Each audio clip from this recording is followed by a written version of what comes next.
Hi, I'm Claire and this is Books I Wish I Hadn't Read. This topic comes from a suggestion by FtuskK, who says, Claire, I'm curious, could you do a 5 books you wish you hadn't read?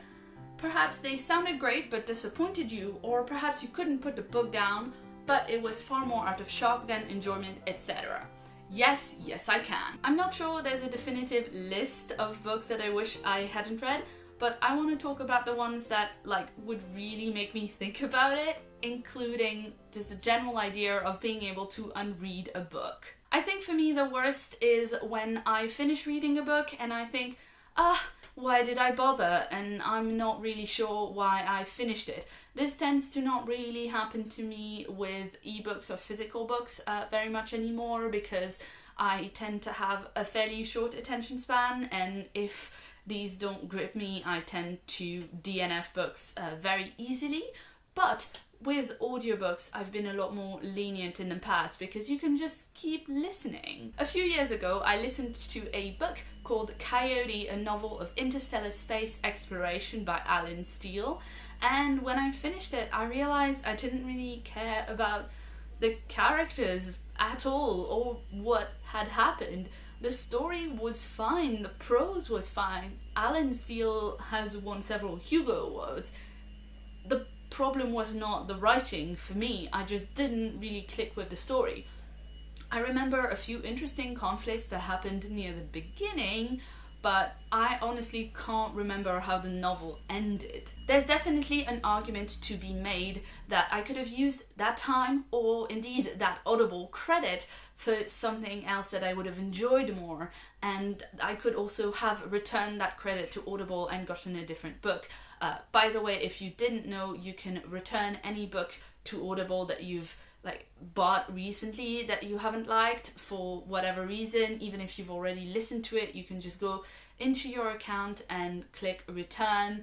There's kind of a limit on the timing. I think if you've bought it more than 6 months ago, you can't return it, but it is something that now I'm trying to be a lot more kind of proactive about, because I like audiobooks. I listen to a lot of them, and so if I don't like a book, I'd really rather return it and get a new credit rather than have to always click the buy 3 more credit option on Audible, which I have done far too many times. Now, I can't really do this video without mentioning Outlander by Diana Gabaldon. I have spoken before about how I really didn't like this book for so many reasons, but I guess the main reason that this book annoyed me so much was that it really wasn't what I wanted it to be. I had problems with the writing and the sexual politics. I had many problems with the sexual politics of this book, but the biggest problem that I had with it is that I wanted it to be a fast-paced, plot-driven book about time travel, and it wasn't. It kind of started like that, and then it veered off into something quite different, and I was just really disappointed with it. I couldn't put it down, but after I was done reading it, I was just so frustrated by it that I had this really long reading slump. This is definitely a case of a book that I could not put down more out of shock than enjoyment. Another book I mentioned in that same tag was Ready Player One by Ernest Cline, and I'm not sure that I would want to not have read it, because when I was reading it, it was a pretty decent read. I found it disappointing on the whole, but the quest aspect was enjoyable. It was ticking along. I can understand that many people enjoyed reading this book.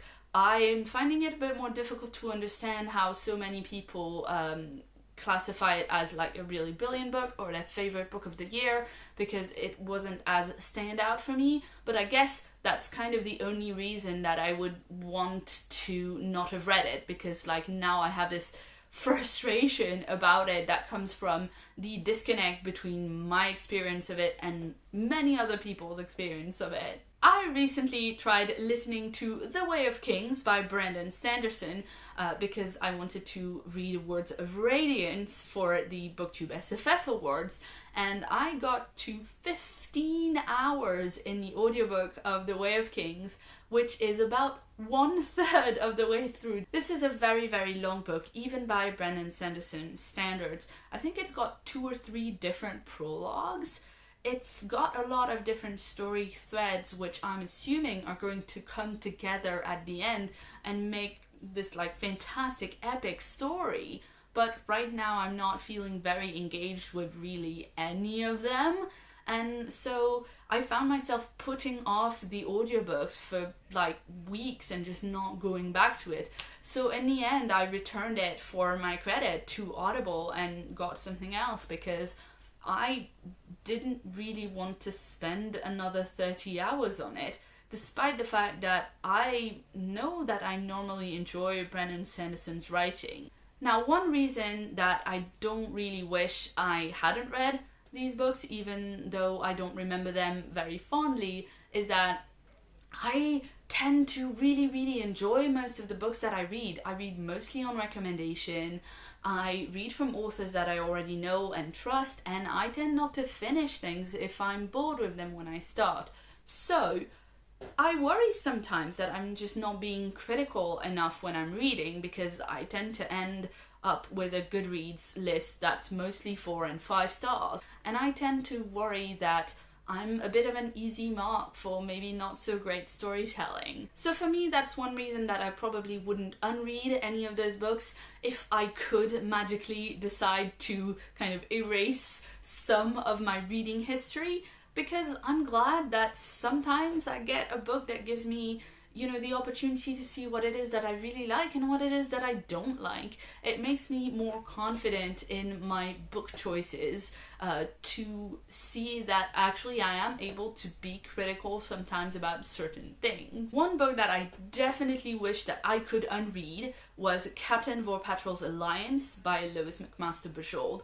This is book 13 in the Vorkosigan saga, and I haven't read any of the other ones. Now, I read it, and when I say I read it, I mean I started reading it and then I DNF'd it because it annoyed me. I started reading this book because it was nominated for a Hugo Award 2 years ago. I talked about some of the issues I had with this book on Twitter, and some of my friends who have read the entire series have told me that if I'd had the context of the rest of the books, then I wouldn't have had these issues to the same extent. A lot of people and a lot of my friends really love this series, and I think maybe if I'd started with the first book, I would have enjoyed it more. But you know what? The 13th book was nominated for an award. I wanted to be able to vote. And now I'm not sure I'll go back because I've got 12 books to catch up to a book I didn't even like. It doesn't seem like something I'm ever going to want to make that time commitment for.